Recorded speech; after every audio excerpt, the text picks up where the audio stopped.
Terus jarinya itu dimasukin ke kemaluan saya.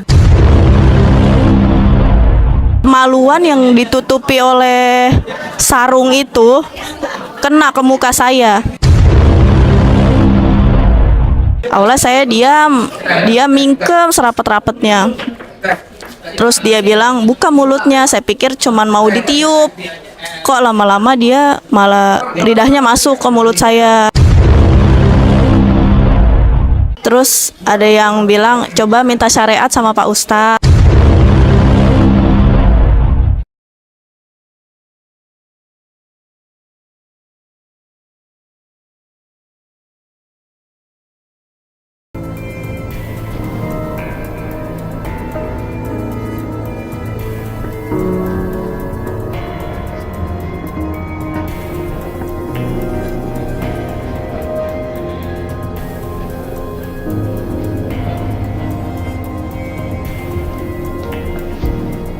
Adanya yang masuk ke Instagram saya, ya, dan ini tentu menjadi sesuatu yang sangat memprihatinkan, ya. Tetapi saya tentu apresiasi, ya, buat ibu-ibu ataupun korban yang berani untuk kemudian menyatakan, ya, karena kalau tidak berani itu justru nanti akan muncul korban-korban yang lain. Jadi, betul ya. Jadi niatkannya hati yang baik aja, hati yang bersih. Sepanjang media sosial digunakan untuk kebaikan dan bicaranya tentang fakta, nggak apa-apa. Ya, misalnya ibu besok mau diberikan pelayanan sama Pak Lurah, Pak Camat, kurang bagus, nggak apa-apa, ya, sampein, ya, nggak apa-apa. Karena apa? Itu kan bahan evaluasi, ya. Apalagi ini sudah sifatnya pidana dan merusak harkat martabat, ya. Jadi nggak perlu ini menjadi sesuatu yang yang menjadi beban buat ibu-ibu, tapi ibu jadikan bahwa diri saya berbuat begini supaya tidak ada lagi korban yang lain, supaya saya berbuat begini bahwa saya punya nilai kebaikan buat orang lain. Coba kalau nggak ada, makin banyak orang yang akan jadi korban. Termasuk hari ini kan kita ngadapin juga terkait dengan anak-anak kita, makanya anak-anak kita harus dididik di sejak awal. Mereka harus berani mengatakan tidak, mereka harus mengatakan yang benar, mereka merasakan ada hal-hal yang tidak baik. Karena setiap kejahatan itu bisa di mana saja, ya, termasuk di lingkungan keluarga kita, ya, termasuk di lingkungan itu tadi, lingkungan rumah yang ada di sekitar kita, ya. Karena semuanya itu sangat tergantung kepada kesempatan, ya. Begitu ada kesempatan, ya, intinya orang ingin berbuat, ya, ada nilai-nilai kejahatan. Mudah-mudahan dengan peristiwa ini kita tidak ingin kejadian ini berulang.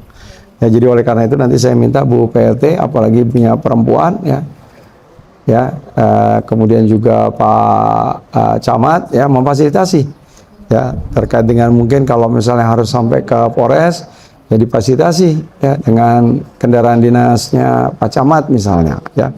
Jangan sampai juga jadi beban buat para ibu-ibu sekalian. Karena kalau ke Polres sana kan jauh, ya, ada waktu, ya, tenaga, pikiran dan sebagainya. Ya, jadi tugas pemerintah nanti akan meringankan beban ibu-ibu sekalian.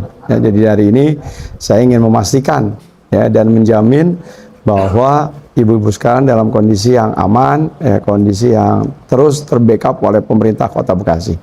Saya juga udah minta Kepala Dinas Perempuan DP3A, ya, untuk dalam rangka pendampingan terkait dengan psikologi, ya, untuk kemudian bisa membangkitkan semangat, terkait dengan traumatis, ya, kemudian juga sesuatu yang tidak ingin berulang dan lain sebagainya. Ya, jadi oleh karena itu mudah-mudahan dalam kesempatan malam siang hari ini silaturahmi terus bisa kita jaga, dan insya Allah apa yang menjadi harapan, keinginan dari seluruh warga masyarakat, ya, bisa hidup dengan tenang, hidup dengan damai, dan hidup tentu tidak dalam kondisi ketakutan, kondisi yang tidak menyenangkan, ya.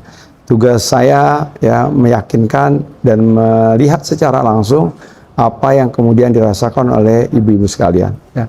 Karena saya sangat sayang betul, ya, dengan orang tua saya, terutama ibu saya sayang betul dengan istri saya, anak-anak saya yang perempuan, ya. Jadi saya merasakan bahwa saya adalah hari ini bagian dari pelindung perempuan-perempuan Kota Bekasi.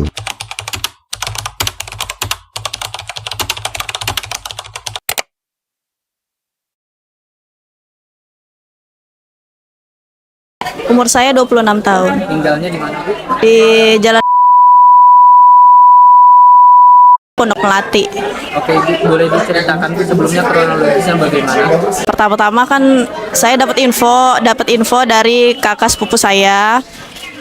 Kan ibu saya lagi kritis. Saya udah ikhtiar ke dokter, kemana aja sudah. Terus ada yang bilang coba minta syariat sama Pak Ustadz. Nah kebetulan dia punya kenalan di sini, sepupu saya. Nah saya datanglah untuk niat syariat, minta air doa sama Pak Ustadz itu.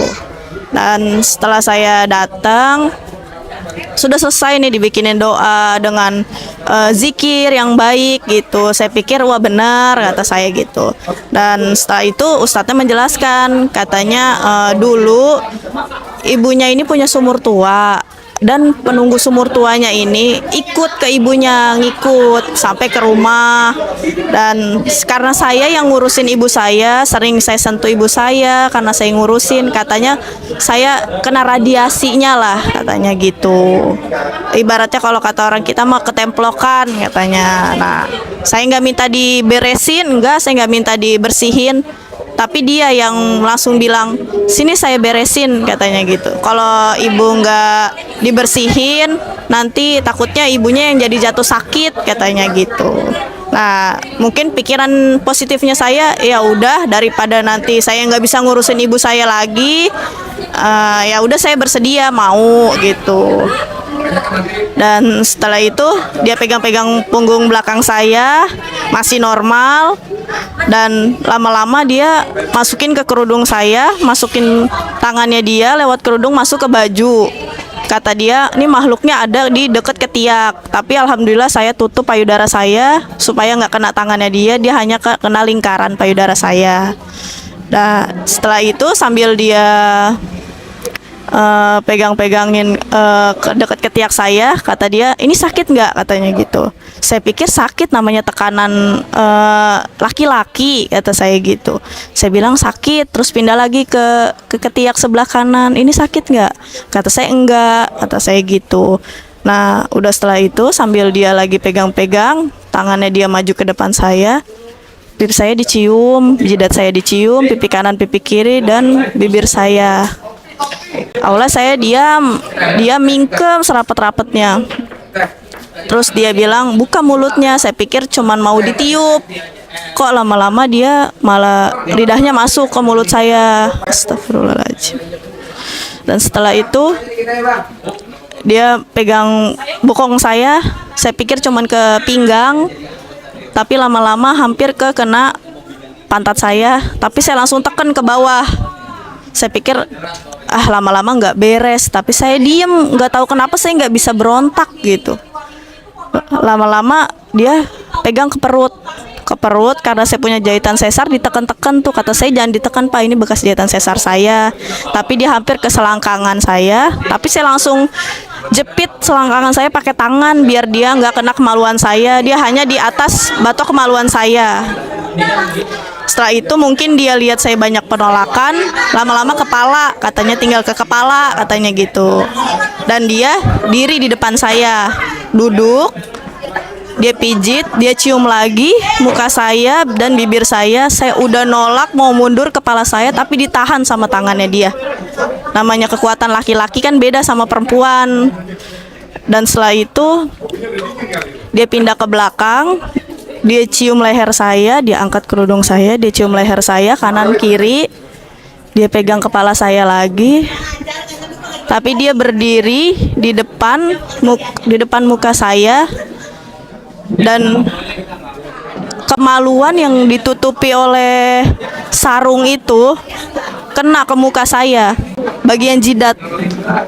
Tapi mulut saya tutup karena saya tahu ini bakalan kesentuh ke mulut saya. Saya tutup mulut saya dan hidung saya hanya ke jidat. Dan setelah itu karena dia lihat saya banyak penolakan, sudah selesai sampai di situ. Segera ditangkap, diproses lebih lanjut biar pihak kepolisian yang menanganin semuanya. Itu namanya Ustadz, pengobatannya di Pondok Ranggon. Saya lebih kenalnya sih di PLN gitu. Kejadian saya itu di tahun 2016-an. Waktu itu saya sering sakit kepala, terus akhirnya ada tetangga yang suruh ke situ katanya biar bisa diurut ataupun apa kepalanya gitu, karena udah ada yang sembuh katanya gitu. Jadi saya datanglah ke situ. Pertama kali saya datang ke situ, saya sama mama saya tiba-tiba saya disuruh masuk kan ke dalam. Habis dari dalam itu saya langsung tali BH saya dibuka, baju saya memang tidak dibuka, tapi celana saya hampir sepotong, terus jarinya itu dimasukin ke kemaluan saya. Tapi saya nggak sadar, itu saya masih belum ngerti, belum paham gitu. Pas saya udah selesai minum, saya udah pulang dari rumah, tiba-tiba kok saya kepikiran gitu dengan pengobatannya seperti itu gitu. Jadinya saya speak up gitu, tapi gitu nggak percaya dibilangnya saya fitnah ataupun apa bohong gitu. Jadi saya cukup lama diam gitu. Pas kejadian ini kembali lagi, saya cukup gimana ya, hati perempuan juga merasa sakit juga gitu. Makanya saya sekarang berani untuk speak up lagi, karena memang kita harus perjuangin gitu. Saya juga rasa ketraumaan, gemeteran gitu masih ada kalau denger gitu. Apalagi kalau sempat ngelihat orangnya juga saya masih kayak rasa kesel, rasa kecewa gitu jadi satu. Enggak, hati tuh sakit gitu.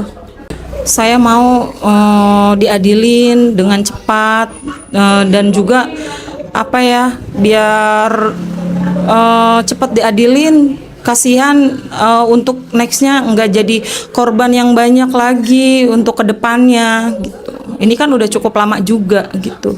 Saat itu ada santri-santri yang di situ juga gitu, jadi bilangnya saya tuh fitnah gitu. Saya nggak mungkin, katanya seorang ustadz itu kayak gitu. Jadi makanya saya cukup lama juga untuk diam gitu, daripada saya harus apa ya, iniin harga diri ibaratnya gitu, ntar dibilangnya saya bohong.